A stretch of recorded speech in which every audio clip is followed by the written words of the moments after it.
शील प्रभुपाद की जय, गुरु गौरांग की जय। कल के सत्र में हमने सुना था यादव प्रकाश रामानुजाचार्य को पाठशाला से निष्कासित कर देता है और रामानुज अपने गुरु के आज्ञा को स्वीकार करते हैं। इससे पहले यादव प्रकाश एक सूत्र की व्याख्या करता है और उसी सूत्र की व्याख्या रामानुज भी वैष्णव दर्शन के अनुसार कर देते हैं। और रामानुज की इस व्याख्या को सुनकर यादव प्रकाश को बहुत क्रोध आता है और यादव प्रकाश रामानुज को कहते हैं कि अगर तुम्हें इस तरह से व्याख्या करना आता है तो मेरे पास क्यों आते हो सुनने के लिए, तुम जाओ अपने घर जाओ। रामानुज उस आज्ञा को स्वीकार कर लेते हैं और पाठशाला जाना बंद कर देते हैं। उसी समय कांचीपूर्ण रामानुज को मिलने के लिए उनके घर पे आते हैं और कांचीपूर्ण को देखकर रामानुज बहुत प्रसन्न होते हैं। रामानुज निवेदन करते हैं कांचीपूर्ण के चरणों में, आप मेरे गुरु बन जाइए, मैं आपका शिष्य बनना चाहता हूँ, मैं आपसे दीक्षा लेना चाहता हूँ। कांचीपूर्ण कहते हैं मैं तो शूद्र कुल में जन्मा हूँ और आप ब्राह्मण हैं, ब्राह्मण को गुरु होना चाहिए, शूद्र को शिष्य होना चाहिए, आप उल्टा बोल रहे हैं। तो कांचीपूर्ण की इन बातों को सुनकर रामानुज कहते हैं कि आप शूद्र नहीं हैं, एक वैष्णव किसी कुल से संबंधित नहीं होता है। निवेदन करते हैं बारंबार रामानुज कि मुझे निर्देश दीजिए कि मैं क्या करूं, अब आप ही हैं जो मेरी रक्षा कर सकते हैं, आप ही हैं जो मुझे संरक्षण प्रदान कर सकते हैं।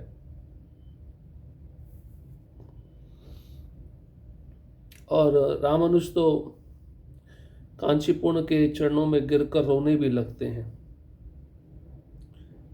उस संत पुरुष ने तुरंत रामानुज को अपने चरणों पर खड़ा किया तथा उनसे कहा, मैं भगवान के प्रति आपकी प्रगाढ़ भक्ति देखकर स्वयं को भाग्यशाली अनुभव करता हूँ।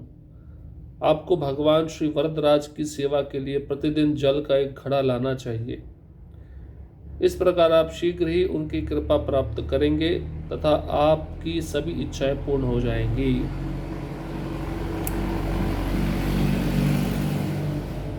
रामानुज कांचीपूर्ण के चरणों में गिरकर रो रहे थे। कांचीपूर्ण रामानुज को उठाते हैं और कहते हैं कि आपकी बहुत प्रगाढ़ और भाव भक्ति है भगवान के प्रति और आपकी इस भक्ति को देखकर मैं स्वयं अपने को भाग्यशाली अनुभव करता हूँ और आपको भगवान श्री वरदराज की सेवा के लिए रोज एक जल का घड़ा लाना चाहिए। जैसे आप ये सेवा करेंगे तो वरदराज भगवान की कृपा आपको जल्दी प्राप्त होगी और आपकी सारी इच्छाएं पूर्ण होंगी। नवयुवक भक्तों को सुझाव देकर कांचीपूर्ण भगवान वरदराज की पूजा करने के लिए निकल पड़े। उस आदेश को स्वीकार कर उस कुएं से जिधर उन्होंने भगवान को एक शिकारी के रूप में देखा था, भगवान वरदराज के मंदिर में जल भरकर लाते थे। इस प्रकार उन्होंने भगवान की सेवा की। तो रामानुज नवयुवक होकर रोज वरदराज भगवान के लिए कुएं से जल भरकर लाते थे।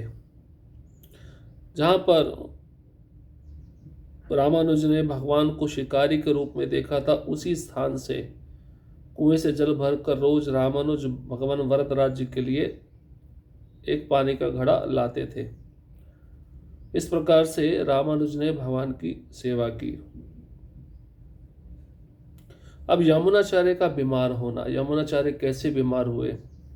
जिस दिन से उन्होंने रामानुजाचार्य को कांचीपुरम में देखा था, वयोवृद्ध यमुनाचार्य उनके विषय में विचार करते तथा भगवान विष्णु से उनके उद्धार के लिए प्रार्थना करते।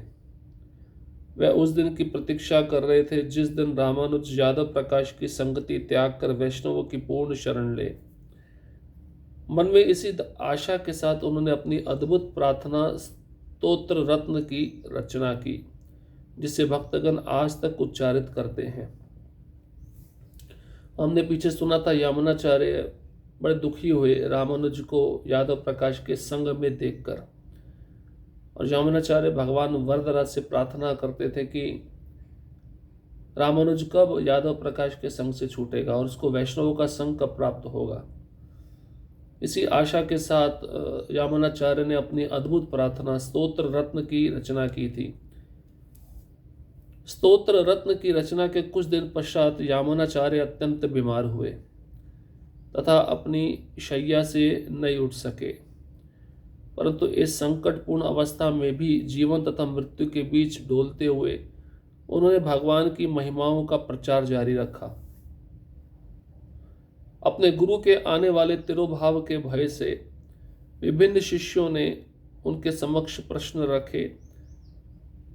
तिरुवरंग ने पूछा, यदि भगवान नारायण मन एवं वाणी से परे है, उनकी सेवा करना कैसे संभव है। तो ये जो ग्रंथ लिखा था स्तोत्र रत्न यमुनाचार्य ने, इस ग्रंथ को लिखने के कुछ दिनों के बाद यमुनाचार्य बीमार हो गए। ऐसे बीमार हुए कि अपने शैया से उठ नहीं पाते थे। इस संकटपूर्ण अवस्था में भी जीवन और मृत्यु के बीच में भी डोलते हुए यमुनाचार्य ने भगवान की महिमाओं का प्रचार जारी रखा और अपने गुरु के आने वाले तिरोभाव के भय से यमुनाचार्य के बहुत सारे अलग अलग शिष्यों ने उनके सामने कुछ प्रश्न रखे। तो उनमें से एक शिष्य था तिरुवरंग। उन्होंने यमुनाचार्य को पूछा, यदि भगवान नारायण मन एवं वाणी से परे है तो उनकी सेवा करना कैसे संभव है, हम उनकी सेवा कैसे करें। यमुनाचार्य ने उत्तर दिया, भगवान नारायण की सेवा करने का सर्वोच्च उपाय है उनके शुद्ध भक्तों की सेवा करना।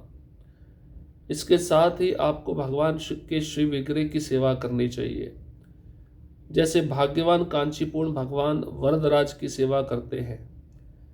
महाभारत के इस कथन महाजनों येन गता सपंथा, केवल महान भक्तों के आदर्श का अनुसरण करें।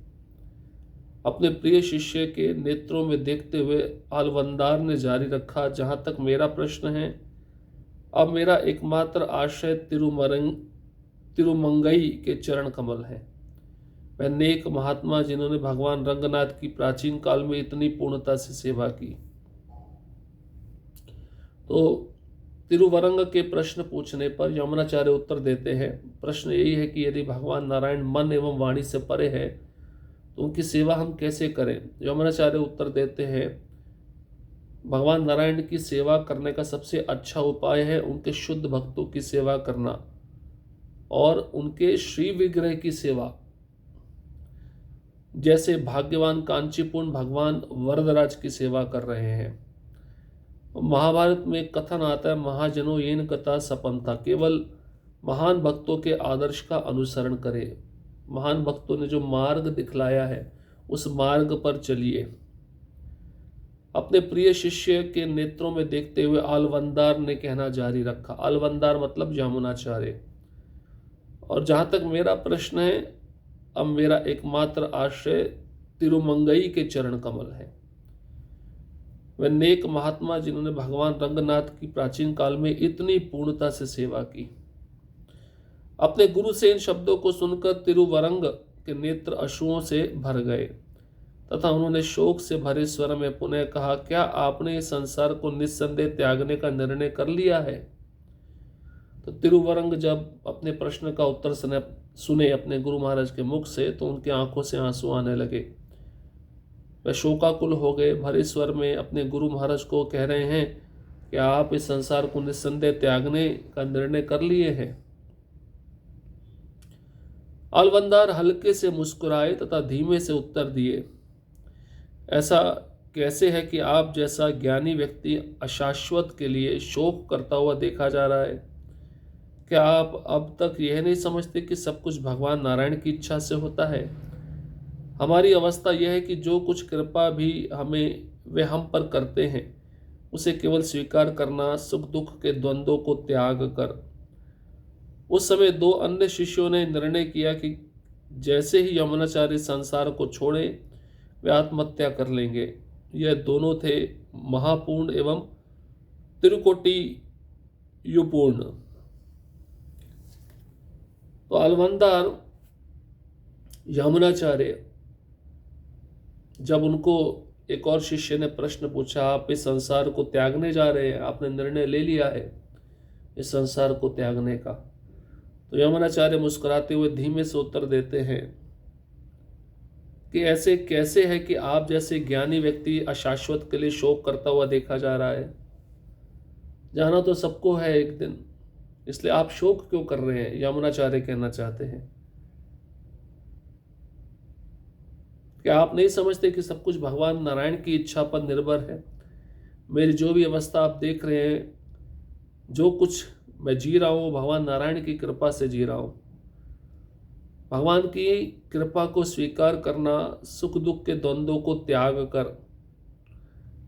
तो उस समय अन्य शिष्य भी वहाँ पे थे जो यमुनाचार्य को सुन रहे थे। तो दो शिष्य उसमें से निर्णय लेते हैं कि यमुनाचार्य जिस समय संसार को छोड़ेंगे हम आत्महत्या कर लेंगे।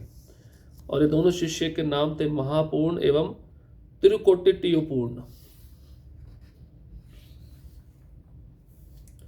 एक अन्य शिष्य अश्रु बहाता हुआ, क्रंदन करता हुआ आया। आपके अप्रकट होने के पश्चात हम में से कोई भी आश्रय के लिए कहाँ जाएगा। हमें अधिक भक्ति के कार्यों के प्रति किसके मधुर शब्द प्रेरित करेंगे। यमुनाचार्य ने शिष्य के सिर पर यह कहते हुए अपना हाथ रखा, मेरे पुत्र, चिंता का कोई विषय नहीं, क्योंकि भगवान रंगनाथ हैं। उन्होंने आपको पूर्व में आश्रय दिया है, वे आपको अब आश्रय दे रहे हैं तथा आपको भविष्य में भी आश्रय देना जारी रखेंगे। सदैव भगवान रंगनाथ के समक्ष जाकर प्रार्थना करें तथा कभी कभी तिरुपति में वेंकटेश तथा कांची में वरदराज को देखने जाएं। इस प्रकार आप आश्रय के बिना कैसे होंगे। जब तिरुवरंग ने पूछा कि शरीर को दफनाया जाना चाहिए अथवा जलाया जाना चाहिए, अलवंदार ने कोई उत्तर नहीं दिया, क्योंकि उनका मन भगवान नारायण के चरण कमलों पर केंद्रित था। तो एक अन्य शिष्य भी था वहां पर, उनकी आंखों से आंसू आ रहा था। वह भी पूछता है कि जब आप चले जाएंगे, आपके चले जाने के बाद हम किसका आश्रय लें। तो यमुनाचार्य बहुत मधुर शब्दों में कहते हैं, अपने शिष्य के सिर पर हाथ फेरते हुए, चिंता का कोई बात नहीं है, भगवान रंगनाथ है ना, उनका आश्रय लीजिए। इससे पहले भी उन्होंने आपको आश्रय दिया, अभी भी आश्रय दे रहे हैं, आगे भी आश्रय देंगे।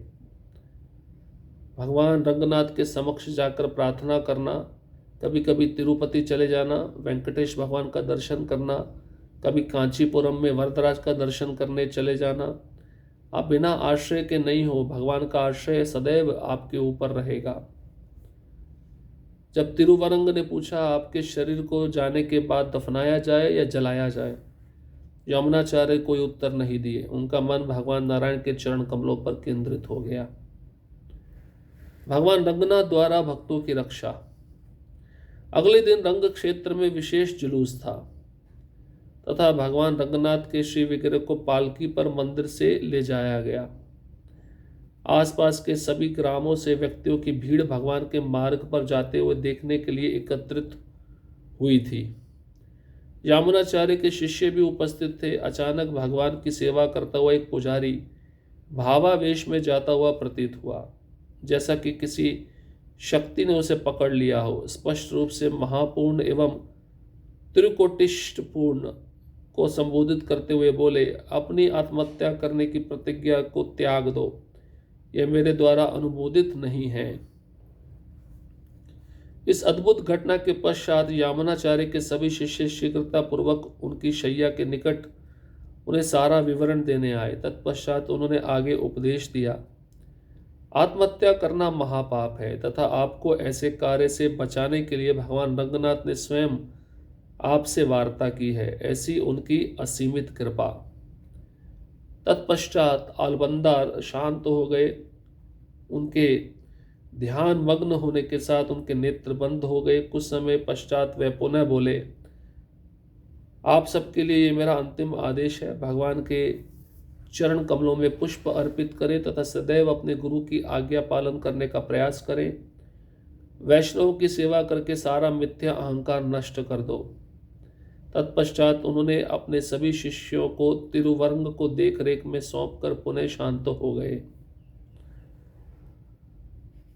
तो दो शिष्य जो ऐसा संकल्प लिए थे यामुनाचार्य के जाने के बाद, हम भी आत्महत्या कर लेंगे, महापूर्ण और त्रिकुटे पूर्ण। तो भगवान ने उन दोनों भक्तों की रक्षा कैसे की, ये बात तो किसी को पता नहीं थी। तो अगले दिन रंग क्षेत्र में बहुत बड़ा जुलूस था, उत्सव था। भगवान रंगनाथ को, श्री विग्रह को पालकी के ऊपर बिठाकर मंदिर ले जाया जा रहा था। आसपास के सभी ग्रामों के लोग, व्यक्तियों की भीड़ भगवान को देखने के लिए मार्ग पर इकट्ठी हो गई। यमुनाचार्य के शिष्य भी उस भीड़ में थे। अचानक भगवान की सेवा करता हुआ एक पुजारी भावावेश में जाता हुआ प्रतीत हुआ, जैसे कि कोई शक्ति ने उस पुजारी को पकड़ रखा हो। स्पष्ट रूप से महापूर्ण एवं त्रिकोटि पूर्ण को संबोधित करते हुए पुजारी बोला, अपनी आत्महत्या करने की प्रतिज्ञा को त्याग दो, ये मेरे द्वारा अनुमोदित नहीं है। तो ये भगवान उस पुजारी के मुख से बुलवा रहे थे, उन दोनों को सुना रहे थे, जो तुमने संकल्प लिया आत्महत्या करने का, ये मत करो। मैं नहीं चाहता हूं कि आप दोनों आत्महत्या करें। इस अद्भुत घटना के बाद यामुनाचार्य के सभी शिष्य दौड़कर उनकी शैया के निकट जाकर सारा विवरण सुनाने लगे। तत्पश्चात यामुनाचार्य ने आगे का उपदेश दिया, आत्महत्या करना महापाप है तथा आपको ऐसे कार्य से बचाने के लिए भगवान रंगनाथ स्वयं आपसे वार्ता कर रहे हैं। ऐसी रंगनाथ भगवान की असीम कृपा है। इतना कहकर यमुनाचार्य शांत हो गए। उनका ध्यान भगवान रंगनाथ के चरण कमलों में मग्न हो गया, आंखें बंद हो गईं। कुछ समय पश्चात वे पुनः बोले, ये मेरा अंतिम उपदेश है आप सबके लिए। सभी शिष्य पास में बैठे थे। भगवान के चरण कमलों में पुष्प अर्पित कर दें, सदैव अपने गुरु की आज्ञा का पालन करें, वैष्णव की सेवा करके सारा मिथ्या अहंकार नष्ट कर दें। उसके बाद में यमुनाचार्य ने सभी शिष्यों को तिरुवरंग की देखरेख में सौंप दिया और वह पुनः शांत हो गए। तो भगवान रंगनाथ अपने भक्तों की रक्षा कैसे करते हैं। कई बार भक्त सोचते हैं हमारी बात, हमारा संकल्प किसी को पता नहीं चलेगा। भगवान सबके हृदय में है, सब भक्तों के हृदय की बात को जानते हैं। इसलिए बात को समझाने के लिए कि ये कार्य करना ठीक नहीं है, एक भक्त को निमित्त बनाकर भगवान ने उस भक्त के मुख से बुलवाया, आत्महत्या मत करिए, महापाप है। और भगवान रंगनाथ कितना प्रेम करते हैं यमुनाचार्य से और उनके शिष्यों से। बारंबार यमुनाचार्य जाने से पहले अपने शिष्यों को यही अंतिम उपदेश दे रहे कि रंगनाथ भगवान की सेवा करो, एक साथ मिलकर रहो, अपने केंद्र बिंदु में भगवान की सेवा को रखो, अपने स्वार्थ को त्याग दो।